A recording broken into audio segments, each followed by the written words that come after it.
Plus d'un infirmier sur deux est en situation d'épuisement professionnel. L'Ordre national des infirmiers sonne l'alarme. On en parle ce matin avec Patrick Chambord-Redon, qui est président du Conseil national de l'Ordre des infirmiers à Marseille. Oui, alors ce qui ressort de votre enquête, c'est que vraiment il y a un sentiment d'épuisement, c'est ça, de la part des infirmiers? Oui, tout à fait. Alors on avait mené des enquêtes déjà pendant la période Covid, puis au sortir de la période Covid, et on avait environ 30% des infirmiers qui nous signalaient un phénomène d'épuisement professionnel.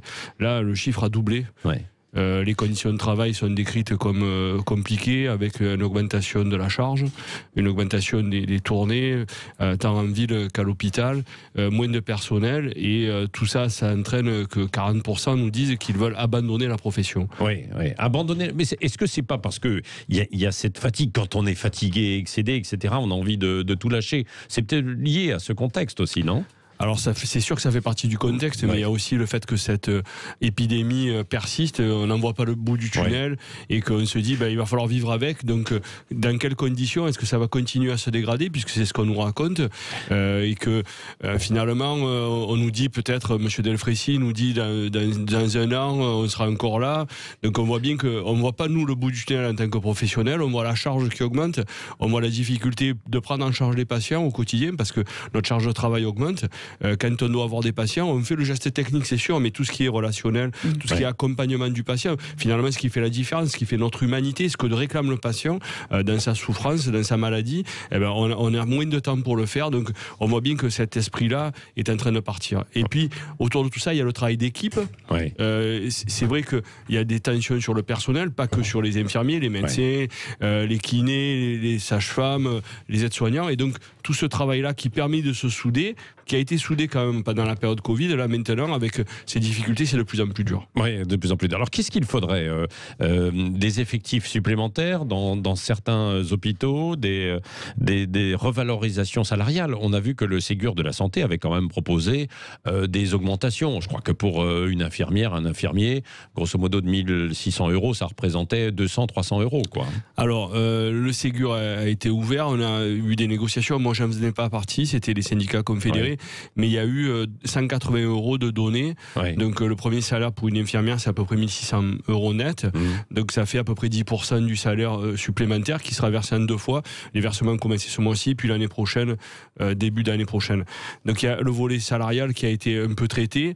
On est passé de la 25e place au CDE, quand on fait du benchmark pour les infirmières en Europe, à peu près la 15e ou 16e place. Donc on est encore en deçà de la moyenne française, de moyenne européenne, mais c'est un pas en avant. Dans le volet Ségur, il y a eu, annoncé par Olivier Véran, des propositions qui ont fait d'ouvrir des travaux pour toutes les professions, notamment infirmiers, et je suis chargé avec le président de l'Ordre des médecins, des professions intermédiaires. Moi, je pense qu'il y a le volet que vous décrivez, qui a été largement documenté par Olivier Véran, qui dit qu'on paye actuellement des années de non-investissement dans l'hôpital, que ce soit en matériel, que ce soit en lit, que ce soit en infrastructure, mais aussi en personnel. Donc là, c'est le personnel qui se défend. L'hôpital ne va pas crier, on a passé de place. Donc on voit bien que là, le personnel a le ras-le-bol. Donc je pense qu'il va y avoir des effets comme ça, puisqu'il y a beaucoup d'argent qui est donné pendant le Ségur. Et puis au-delà de ça, il y a la profession d'infirmier que je représente, et sur laquelle on voit bien qu'on nécessite une évolution des textes. On a un décret qui date d'il y a quasiment 20 ans, qui n'a pas évolué. Et est-ce que c'est vrai que quand on est infirmier ou infirmière, le métier, on le commence à 23 ans, 24 ans, 25 ans, et finalement, toute sa vie, c'est peut-être lié aussi à ça, l'épuisement. Toute sa vie, on fait quasiment la même chose, quoi. Exactement. Alors ça, c'est le vrai sujet. Pour réenchanter la profession d'infirmier, et puis pour pas perdre cette expertise clinique, il faut pouvoir proposer des vraies carrières aux professionnels, pouvoir leur proposer de se réoxygéner, d'aller faire peut-être autre chose. Alors on a depuis 2 ans, on a créé les pratiques avancées. J'étais d'ailleurs venu vous voir à ce sujet-là pour en parler.